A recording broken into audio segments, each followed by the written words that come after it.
J.D. Vance, Trump's new VP pick, is right out of Project 2025 central casting. This is the craziest fear tactic they're using right now. I think most Americans couldn't care less about Project 2025. From his draconian views on everything from reproductive rights. If a young woman does get pregnant, that she isn't forced to have an abortion, but she sees having a baby maybe as an opportunity. To LGBTQ issues, to his support of Trump's authoritarianism. I think that what Trump should do, like if I was giving him one piece of advice, fire every single mid-level bureaucrat, every civil servant in the administrative state, replace them with our people. And then when the courts stop you, stand before the country like Andrew Jackson did and say the Chief Justice has made his ruling, now let him enforce it. To his opposition to any sort of social safety net. But what I really want you all to start paying attention to is a shift in something called the Overton Window. Notice how the definition of what it even means to be conservative is changing very rapidly.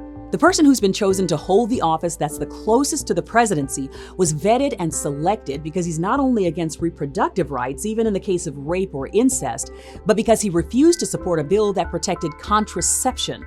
That wasn't even on the table before Trump's presidency. He voted to block access to in vitro fertilization. Seriously, when you hear some of the things that this man has said about forcing women to stay in violent marriages. My grandparents had an incredibly chaotic marriage in a lot of ways, but they never got divorced. That was clearly not true by the 70s or 80s. But a lot of moms and dads saw marriage as a basic contract. You just dissolve it and go on to a new business relationship. To give birth against their will, even in the case of rape or incest. Should a woman be forced to carry a child to term after she has been the victim of incest or rape? It's not whether a woman should be forced to bring a child to term, it's whether a child should be allowed to live. It's enough to make the hairs on your neck stand on end. I first became aware of J.D. Vance back in 2016 when he released his book called Hillbilly Elegy. He was a media darling at that time, and what's crazy is he actually hated Trump. I mean hated. I can't stomach Trump. I think that he's noxious and is leading the white working class to a very dark place. He said that he would vote for his dog before he voted for Trump.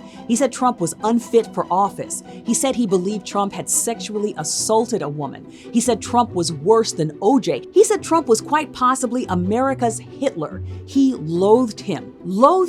So what changed?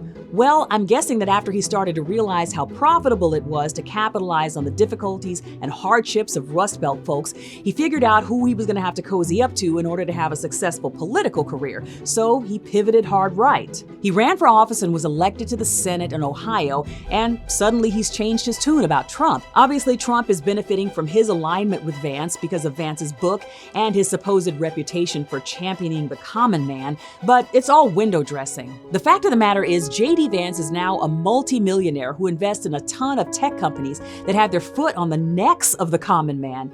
He's mastered the art of convincing these everyday folks that he's on their side while simultaneously exploiting and profiting from them in his business dealings. Trump's VP pick came as a surprise to absolutely no one. It's a shrewd move that Trump is hoping will pay off in the end.